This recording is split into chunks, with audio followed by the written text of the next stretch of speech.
రాయదుర్గం అభివృద్ధికి తన విజయం చారిత్రాత్మక అవసరం అని రాయదుర్గం తెదేపా అభ్యర్థి కాల్వ శ్రీనివాసులు రాయదుర్గం పట్టణంలోని బలిజ కులస్తుల ఆత్మీయ సమావేశంలో మాట్లాడారు. రైతుల సంక్షేమానికి అహర్నిశలు కృషి చేసినట్లు తెలిపారు. 4500 కోట్లు తీసుకువచ్చి రాయదుర్గం ప్రాంతం అభివృద్ధికి కృషి చేసినట్లు తెలిపారు.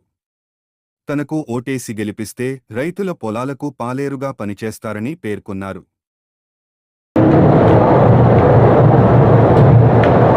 బీసీలు, దళితులు, మైనార్టీలు ఎవరు కూడా ఒక సంఘం ఏకగ్రీవంగా తీర్మానం చేసి ఒక అభ్యర్థికి మద్దతు ప్రకటించడం అనేది ఆషామాషి కాదు. 2014లో రాయదుర్గంలో నేను వచ్చిన తర్వాత అభ్యర్థిగా నాకు మద్దతు ప్రకటిస్తూ ఏకగ్రీవంగా తీర్మానం చేసిన ఏకైక సంఘం రాయదుర్గం బలిజ సంఘం. నేను ఎప్పుడు మర్చిపోనది. 2019లో చేయలే, ఎందుకు చేయలేదో తెలియదు. 50 లక్షలు ఇప్పించినానని చేయలేదా, లేకపోతే ఇంకా దగ్గరైనానని చేయలేదేమో, కానీ మొత్తానికి చేయలే. మళ్ళా ఇప్పుడు 2024లో నా అభ్యర్థిత్వాన్ని బలపరుస్తూ నా గెలుపుకు ప్రతి బలిజ సోదరుడు సోదరిమని కృషి చేయాలని రెండోసారి ఏకగ్రీవ తీర్మానం చేసిన ఏకైక సంఘం రాయదుర్గం బలిజ సంఘం. దానికి మీ అందరికీ హృదయపూర్వకంగా చేతులెత్తి నమస్కారాలు తెలియజేస్తూ కృతజ్ఞతలు తెలియజేసుకుంటా ఉన్నా. అంటే ఒక సామాజిక సంఘం ఒక పార్టీ అభ్యర్థికి మద్దతు ప్రకటిస్తూ ఏకగ్రీవంగా తీర్మానం చేయడం చాలా అరుదు. అట్లాంటి అరుదైన తీర్మానాన్ని మీరు చేశారు. ఖచ్చితంగా 2014లో మీ తీర్మానం నేపథ్యంలో నా గెలుపు సాధ్యమైంది. మళ్ళా ఇప్పుడు కూడా తీర్మానం చేశారు కాబట్టి నేను గెలుస్తాను, 50,000 మెజారిటీ నమ్మకం నాకు కలుగుతా ఉంది.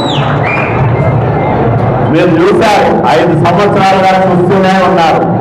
ఒక అరాచకమైన పరిపాలన, ఒక విధ్వంసకర పరిపాలన, అవినీతి పరిపాలన, అసమర్థ పరిపాలన మనం కళ్ళారా చూస్తూ ఉన్నాం.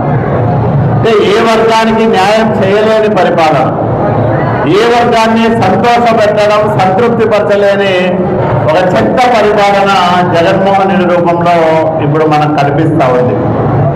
నిత్యావసర సరుకుల ధరలు విపరీతంగా పెరిగినాయి. 630 గ్యాస్ సిలిండర్లు 1100 రూపాయలు పెరిగింది. 80 రూపాయలు ఉంటే మంచి నూనె 180 రూపాయలు అయింది. 9 సార్లు 5 సంవత్సరాల్లో 9 సార్లు కరెంటు ఛార్జీలు పెంచాడు జగన్మోహన్ రెడ్డి. ఇవన్నీ కూడా ప్రతి కుటుంబం పైన కూడా భారం పడతా ఉన్నాయి. కానీ మాకు ఇంత పెద్ద స్థలం ఉంది, అది కూడా ఒక కుటుంబము డొనేట్ చేసింది. దీన్ని ఇక్కడ మేము కమ్యూనిటీ హాల్, కళ్యాణ మండపం కట్టుకోవాలనుకుంటా ఉన్నాము. కాబట్టి మీరు 25 లక్షలు ఇస్తే సరిపోదు, 50 లక్షలు ఇవ్వాలంటే నిబంధనలను తోసిరాదని మీకు 25 లక్షలు ఇవ్వాల్సిన చోట 50 లక్షలు ఇప్పించిన వ్యక్తి నేను. చంద్రబాబు నాయుడు గారి దగ్గర నాకున్న చదువు కావచ్చు, ఆయన నా పట్ల చూపే ప్రేమాభిమానాలు కావచ్చు, ప్రభుత్వ నిబంధనలను అంగీకరించకపోయినా 50 లక్షల రూపాయల డబ్బులు మీకు ఇప్పించారు. శాంక్షన్ చేశారు, విడుదల కూడా అయ్యాయి. మళ్ళా 50 లక్షలు కావాలంటే మళ్ళా మంజూరు చేయించా. నేనే రెండోసారి ఎమ్మెల్యే మన తెలుగుదేశం ప్రభుత్వమే కొనసాగి ఉంటే బ్రహ్మాండమైన, ఇందాక మన సోదరుడు చెప్పినట్లు పైన కూడా పైన కళ్యాణ మండపం, కింద డైనింగ్ హాలు, మా ఒక 8 రూములు ఉండేదానికి, తర్వాత పెళ్లి కొడుకు పెళ్లి కూతురు రూము, బ్రహ్మాండమైన కళ్యాణ మండపం తయారయ్యేది. అయ్యేదే కాదా? మీ దురదృష్టమో, రాయదుర్గం దురదృష్టమో, రాష్ట్ర ప్రజల దురదృష్టమో, ఇక్కడ నేను గెలవలే, అధికారం రాలేదు.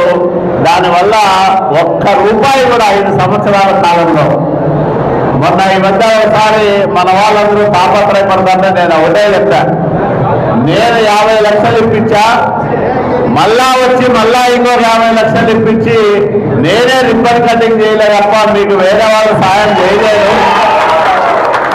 మీరు మర్చిపోండి, ఆ బాధ్యత నా మీద పెట్టండి, నేను పూర్తి చేసి నేనే ప్రారంభం కూడా చేస్తా అని చెప్పా వాళ్ళకి అప్పట్లో. చంద్రబాబు నాయుడు గారి ఆశీర్వాదాలు ఎక్కువగా ఉండడం వల్ల కానీ ఎవరు ఊహించనంతగా, ఎవరు చేయలేనంతగా 2014-19 మధ్యకాలంలో రాయదుర్గాన్ని అభివృద్ధి చేశారు. 4,500 కోట్ల రూపాయల నిధులు తీసుకొచ్చా. కొన్ని కార్యక్రమాలు పూర్తి అయ్యాయి, కొన్ని అర్ధాంతరంగా ఆగిపోయినాయి. మీకు తెలుసు, రాయదుర్గం పట్టణానికి సంబంధించి 50 ఏళ్లకు సరిపడా, భవిష్యత్తులో 50 ఏళ్ల తర్వాత కూడా ఏ అవసరము రానంత మౌలిక సదుపాయాలు కల్పించాలని నేను పనులు ప్రారంభం చేశాను. ఇవన్నీ ఆశామాసి ఎవరో మామూలు ఎమ్మెల్యే పెట్టుకోల్ రెడ్డి లాంటి ఎమ్మెల్యే అయితే ఇట్లాంటి ఊహం కూడా అందం. అతను ఇట్లా చేయొచ్చని కూడా తెలియదు. నవ్వొచ్చింది. మొన్న నామినేషన్ వేసినాక బీజేపీకి నీళ్లు చేస్తానంటే ఎక్కడి నుంచి వస్తాయో తెలియదు అతనికి.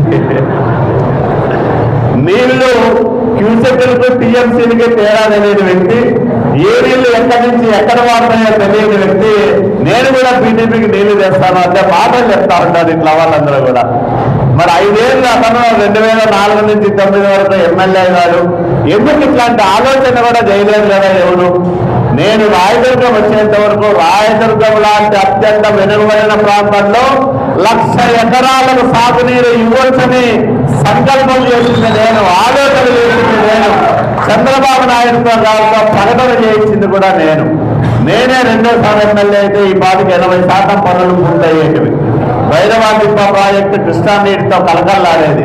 ఉంతకల్లు రిజర్వాయర్ నిర్మాణ పనులు ప్రారంభమయ్యేటివి. హెచ్ఎంసీ కాలువ బాగుపడేది. మాల్యము ఆవులట్ల బ్రాంచ్ కాలువ పనులు ప్రారంభమయ్యేటివి. ఇవన్నీ వేరే వాళ్ళు ఎవరు చేయలేరు. ఒక్క కాలువ శ్రీనివాసులు మాత్రమే చేయగలడు. ఆ దమ్ము, ఆ సామర్థ్యము నాకు మాత్రమే ఉన్నాయని గర్వంగా చెప్పుకోగలను.